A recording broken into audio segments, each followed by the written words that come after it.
Delhi assembly ఎన్నికల వేళ India కూటమిని మూసివేయాలని జమ్మూ కాశ్మీర్ సీఎం ఒమర్ అబ్దుల్లా సంచలన వ్యాఖ్యలు చేశారు. ఢిల్లీలో ఆప్ కాంగ్రెస్ పార్టీల మధ్య గందరగోళ పరిస్థితి నెలకొంది. దీంతో పార్లమెంటు వరకే ఇండియా కూటమి పరిమితమైతే దానిని వెంటనే మూసివేయండి అంటూ ఫైర్ అయ్యాడు. 2024 ఎన్నికల తర్వాత ఇండియా కూటమి భవిష్యత్తుపై స్పష్టత లేకపోవడం పట్ల ఆయన విచారణ వ్యక్తం చేశారు.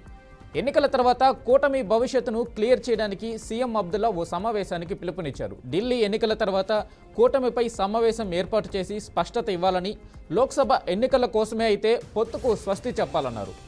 అసెంబ్లీ ఎన్నికలకు కూడా కూటమి కొనసాగాలంటే మనం కలిసి పనిచేయాలని ఈ సందర్భంగా సీఎం ఒమర్ అబ్దుల్లా చెప్పుకొచ్చారు.